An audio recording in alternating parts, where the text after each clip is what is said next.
Bom dia, são 8h16, segunda-feira, 8 de junho. Esta é a TV Senado. Eu sou André Ricardo e você está assistindo ao Senado Agora. O Congresso deve analisar nos próximos dias os vetos da presidente Dilma Rousseff à atualização da lei da arbitragem, uma ferramenta importante para desafogar o Poder Judiciário. Confira na reportagem de Mariana Capello. O texto modernizou a lei de arbitragem, que tem quase 20 anos. Alguns mecanismos incluídos na nova lei já eram utilizados na prática, mas agora ganham segurança jurídica. O novo texto prevê o uso da carta arbitral, um mecanismo que estabelece a comunicação entre o árbitro e o juiz estatal. Faz o regramento da tutela antecipada e dos pedidos cautelares. Permite que os árbitros formulem sentenças parciais e possibilita o uso de arbitragem em conflitos com a administração pública, desde que em direito patrimonial. A possibilidade de usar a arbitragem na administração pública, direta e indireta, é uma das alterações mais importantes da lei. Nós temos hoje algo em torno de 100 milhões de processos. Praticamente 50% desses processos tem um ente público envolvido. Então, é uma forma de você também dar solução, não só aquela administrativa, a questão judicial, mas também de forma privada. Na sanção foram feitos 3 vetos à nova lei.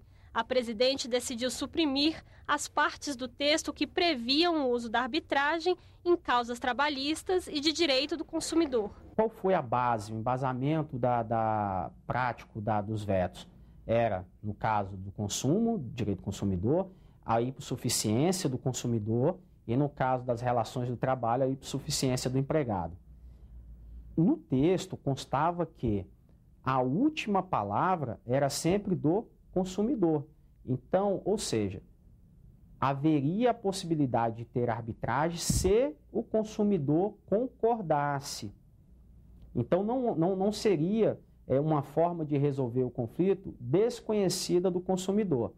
De igual forma, nas relações do trabalho. Segundo o líder do governo no Congresso, os cortes no texto foram importantes para que ele acompanhasse a atualização do Código de Processo Civil. São vetos que não atingem a essência do projeto, que é exatamente estimular a arbitragem ao invés da judicialização. Apesar do impasse, a palavra final sobre como deve ficar a nova lei é do Congresso Nacional. Os vetos ainda precisam ser analisados por senadores e deputados. A próxima sessão conjunta está prevista para o dia 16 de junho. A lei brasileira já obriga empresas que têm mais de 100 empregados a contratarem pessoas com deficiência. Um projeto que está na pauta do plenário amplia esse direito e garante outros benefícios a essa parcela da população. O projeto é extenso. São 126 artigos que garantem direitos às pessoas com algum tipo de deficiência física, mental, intelectual ou sensorial. De acordo com o texto, empresas com 50 a 99 empregados devem reservar pelo menos uma vaga para esse grupo de brasileiros. O projeto estabelece outras cotas para as pessoas com deficiência. Elas teriam direito a 10% das vagas em universidades ou instituições profissionalizantes, 3% das casas construídas em programas habitacionais pagos com dinheiro público e 2% dos lugares em estacionamentos. Além disso, 10% dos quartos de hotéis e dos táxis que circulam no país precisariam ser adaptados, assim como 5% dos carros de autoescolas e locadoras de veículos e 10% dos computadores em lan houses. Mas a principal novidade do projeto que volta ao Senado é o auxílio inclusão, uma quantia em dinheiro que será paga às pessoas com deficiência que entram no mercado de trabalho. O valor e os critérios para a concessão do benefício vão depender de decreto da Presidência da República. O presidente Renan Calheiros indicou o senador Romário para relatar o projeto. O autor da matéria, senador Paulo Paim, e a relatora na Câmara, deputada Mara Gabrilli, pediram agilidade para a votação do texto. As pessoas com deficiência no Brasil precisam dessa legislação porque assegura direitos e são 45 milhões de brasileiros com algum tipo de deficiência e que precisa, que tem interesse em inclusão dessas pessoas e acessibilidade. Vamos conhecer agora a agenda das comissões do Senado para esta semana com o repórter da Rádio Senado, Roberto Fragoso. Bom dia, Roberto. Bom dia, André Ricardo. O Senado vai ter uma série de audiências públicas importantes com a presença de ministros nesta semana. A Comissão de Educação recebe nesta terça-feira o ministro Renato Giannini Ribeiro. Giannini assumiu o Ministério da Educação no início de abril, depois de uma crise política envolvendo o então ministro Cid Gomes e deputados federais, que resultou na demissão de Gomes. A indicação de Giannini foi bem recebida e acalmou os ânimos políticos, mas os senadores acreditam que o novo ministro vai ter um grande desafio pela frente, que vai ser cumprir as metas do Plano Nacional de Educação, mesmo com o cenário de ajuste fiscal imposto pelo governo. O corte que no Ministério da Educação chegou a 9,5 bilhões de reais, o terceiro maior entre todos os ministérios, atingiu o orçamento de 2 importantes programas, o FIES, o Fundo de Financiamento Estudantil, e o Pronatec, o Programa Nacional de Acesso ao Ensino Técnico e Emprego. Ainda na terça-feira, as comissões de Assuntos Sociais e de Ciência e Tecnologia vão receber o ministro Armando Monteiro. Ele vai explicar as metas do Ministério do Desenvolvimento, Indústria e Comércio Exterior, principalmente aquelas voltadas para ciência, tecnologia, inovação e competitividade. Já a Comissão de Meio Ambiente e Fiscalização e Controle vai debater a crise no Postales, o Fundo de Pensão dos Trabalhadores dos Correios. Na quarta, a CMA volta a se reunir em conjunto com a Comissão de Infraestrutura para uma audiência pública com o ministro do Planejamento, Orçamento e Gestão, Nelson Barbosa. E ainda na quarta-feira, a Comissão de Assuntos Sociais vai ouvir o ministro da Saúde, que vai falar sobre a dengue. Há um mês, Arthur Quioro admitiu que o país vive uma situação de epidemia da doença. Somente de janeiro ao início de maio deste ano foram registrados 886 mil casos, contra 591 mil registrados em todo o ano de 2014.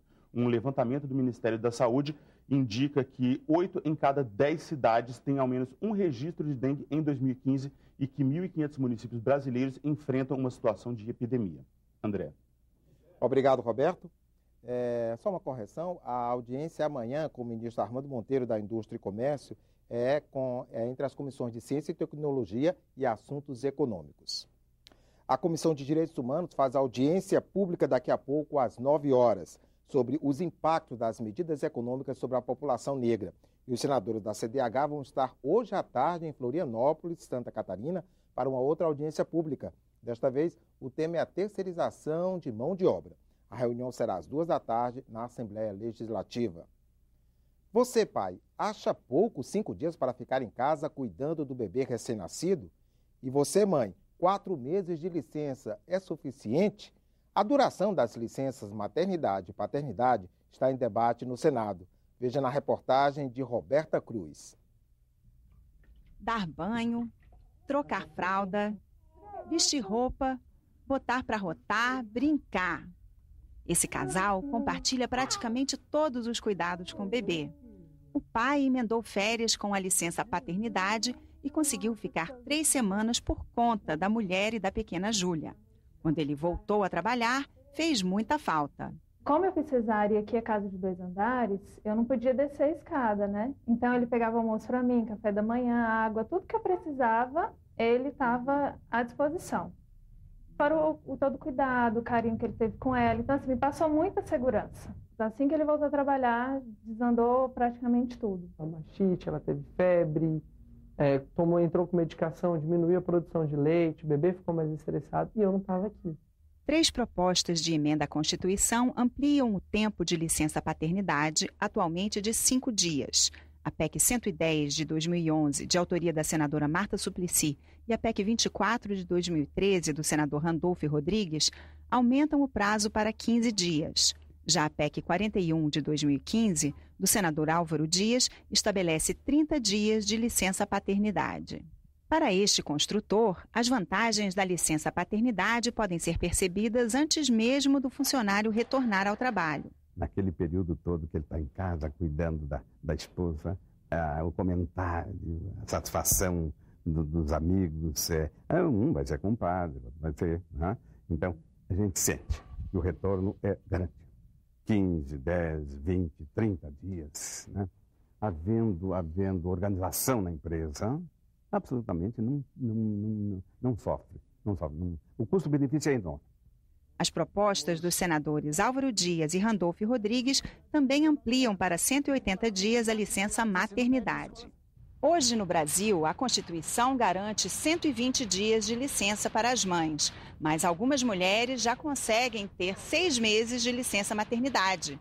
Desde 2008, a lei permite que servidoras públicas e funcionárias de empresas que aderem ao programa Empresa Cidadã ganhem mais 60 dias de prorrogação.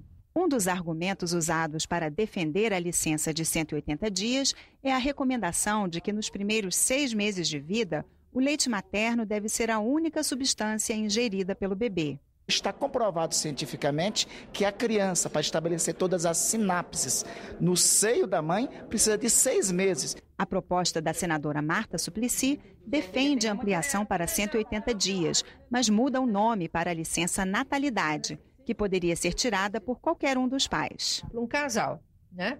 A mulher não trabalha fora, só no lar. De repente, o marido pode ter essa possibilidade de ter 180 dias.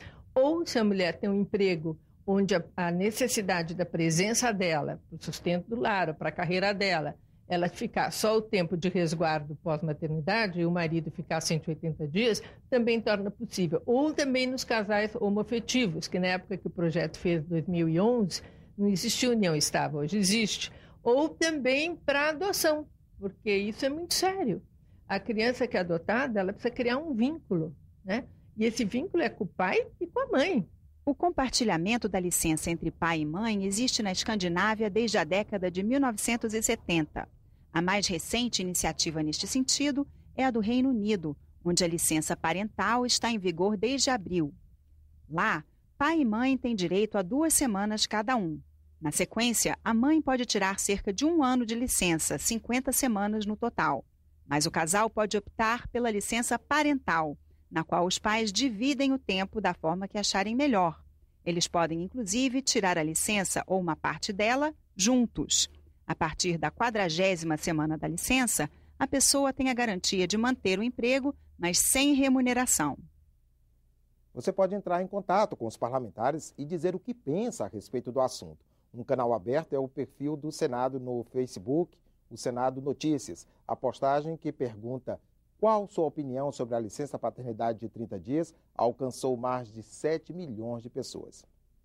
Ficamos por aqui. No decorrer do dia você acompanha outras informações nos boletins do Senado Agora. Enquanto isso, continue assistindo a nossa programação.